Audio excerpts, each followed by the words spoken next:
Hello, my friends. Welcome to Agile Principal Run Uncut. Roy, how are you feeling today? I am feeling great, Phil. I know we've got a great topic to talk about today, so this should be entertaining. Why don't you take it away? Absolutely. Absolutely. We've got quite an interesting topic. Now, one of the pet peeves, let me just jump in right away and let you know that one of the pet peeves I have is when people take what was created by someone else and they don't do a very good job of preserving the integrity of it. In fact, they pretty much adulterate it and sprinkle it with another layer of needless complexity. They elongate it, they distort it, and at the end of the day, you get a totally distorted message. Now, in communications, we have the sender-receiver model where the sender sends the message and the message gets to the receiver, and the receiver has, hopefully, some better understanding of whatever the topic is. In this case, forget the message. The message hits the receiver like a Scud missile and ends up disorienting the receiver. So what are we going on about here, Roy? Let's be honest. What are we talking All right, about? let's be honest about this one because I think we both have some pretty strong opinions about this one. So there is an organization that shall be nameless that has come up with a body of knowledge for Scrum. And yeah, it's a fairly lengthy book, about 140 or so pages. It's quite lengthy. And can compare that to the Scrum Guide, which is 18, 19 pages, something like that. So it's right off the bat, you think, well, if the original, the foundation of Scrum can be described in 18 pages, why do we need 150 pages or whatever it is to describe it in more detail? Why do we need that? So what are your thoughts, Phil? What's behind that? What do you think is behind this? Well, first of all, I think people do things like that because they have no regard, no respect for the creators of a particular movement or the co-creators of a particular movement, or people who brought it more visibly to the surface. I feel it's rather disrespectful, but I feel the inclination is for clout. And I think the inclination is, again, let's talk about it. It's business as usual. It's business. Yeah. It's not to help anyone per se, because if you wanted to help people, let me speak to all of those confusionists out there, because there are a lot of them, and all they do is they take a very simple model and they complicate it. And honestly, that really annoys me because we're trying to move away from the craziness in predictive, the craziness in waterfall, but here you come. Instead of preserving the integrity, like what I decided to do was just read the Scrum Guide. Just shut up, not add any extras, but read the Scrum Guide for people to know about it. And I have utmost respect for Ken and Jeff and what they've done. And I took the Scrum Guide and I've read it 3/4 of the way. And that's the best you can do. That's the most you should do instead of taking what has been made so simple and complicating it. It's business. It's the money. It's the bottom line, isn't it? Let's be honest. So let's talk about this too. So what's wrong with a body of knowledge? What's wrong with it? That's what the PMI did. They have the PMBOK, right? The project management body of knowledge. It's 700 and some odd pages, a little bit different scale, a little bit too thick. I think I often say that you can use it to prop up your toddler at the dinner table. It's such a thick book. But what's wrong with that? Why in the Agile community are we so against that? So here's my philosophy on this. You don't need it. You don't want this prescriptive description of everything that you could potentially do in Scrum, because people are going to start thinking, I have to do all of this in order to consider myself Scrum. Scrum, you need very basic stuff. There are very few rules. In Kanban, you need very basic stuff. The intent is to stay as few and light and lean as possible, so that you don't have all that extra overhead. You don't need all that garbage. So if you want to learn more about Scrum or some of the other practices, take a great course. There's a ton of great books on this subject, and many of them free. Right, lots of great stuff on the internet. Some great free PDFs by well-known authors, not the other stuff. Right, find the stuff with well-known authors. There's a lot of great stuff out there.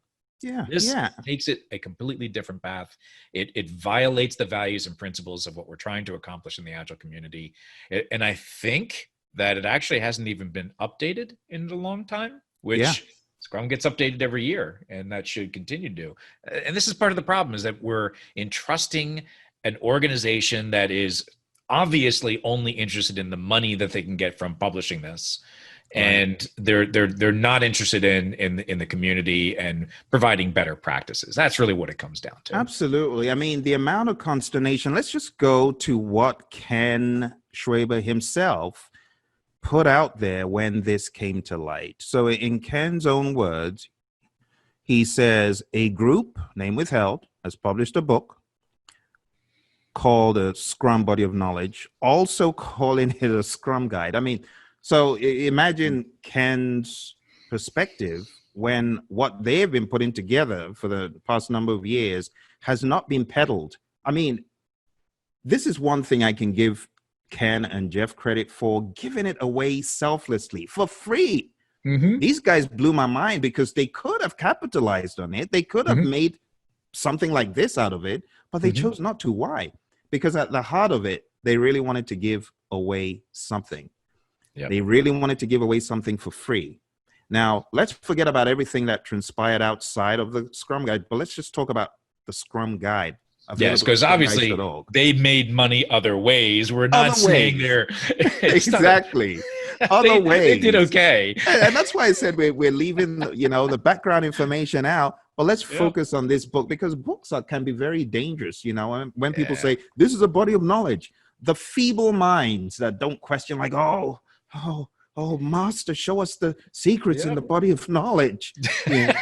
It does have kind of an aura with the sound, right? It should be up on a pedestal somewhere. Exactly. So Ken responded and said, when it was first pointed out to me, all of the reviews were 5-star. Bought a copy to see what was so great. First, it had extended the Scrum Guide, where Jeff and I described Scrum, from 17 pages to the 340 pages in the book. That must have been really horrific, the first one. Yeah. Said second, it simply threw together oh dear.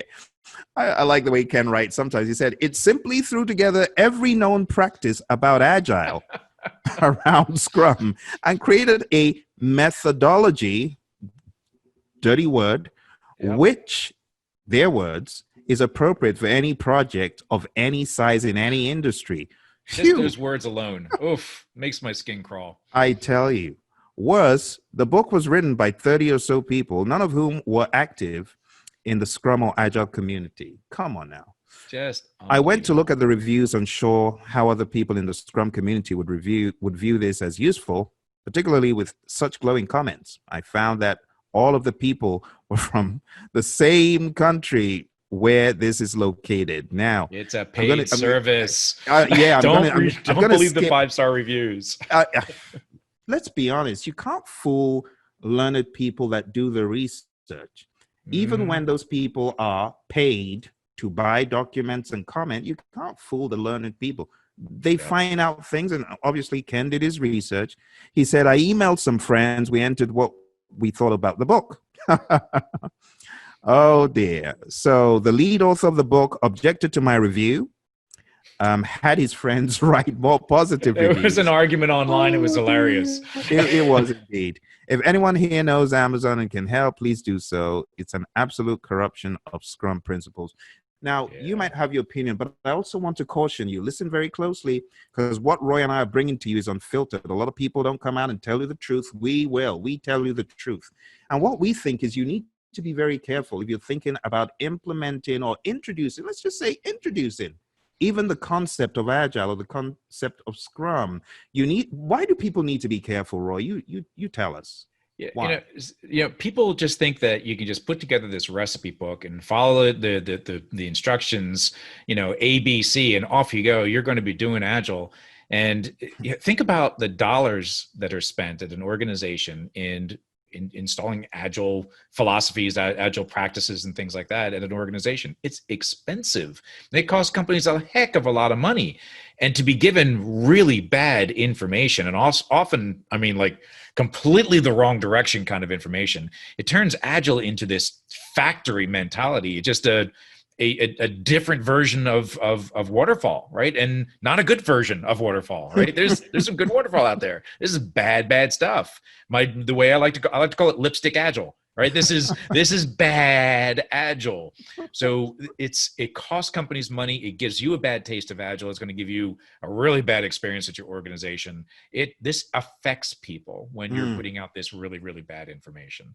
So It's it's just horrible. not good. Yeah. It's horrible, Roy. And you know, the audacity of it all is to craft certifications that to the layman may think, oh, it's the same as this. And the poor layman goes out and obtains this certification that honestly is not worth whatever paper it's written on or whatever bytes it occupies on your hard drive, unfortunately. But people go out and get this stuff and they parade themselves, you know, as having a legitimate certification that is recognized in the industry. If only they knew. And unfortunately, a lot of people, after getting it, they realize, oh, the letters are switched around. It's like when you go to a store. Not the same thing. One of these things is not like the other here. You know, it is not the same thing. And to me, that's one of the worst things that this thing does. Not only does it give you bad information, but it's also preying on people that just don't know, people that are new to the industry and are looking for guidance. They're looking for help and looking for honesty, which is one of the values, right? Courage, honesty, respect, all those things. True. And they're abusing these folks that are getting their certifications because they are not worth the paper they're printed on. It's not teaching true Scrum. It's just go to a well-known certification body, get the right certifications. Don't be fooled into this garbage. It's just bad. It's just really bad. It's bad.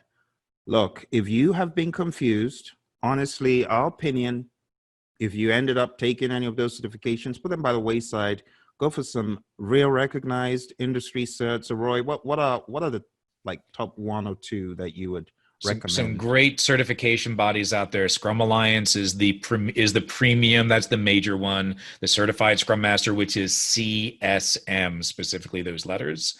If you're going for product owner, Certified Scrum Product Owner, CSPO.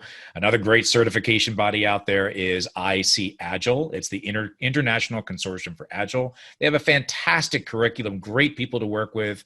I've taught a number of their classes. Really, really, really good stuff.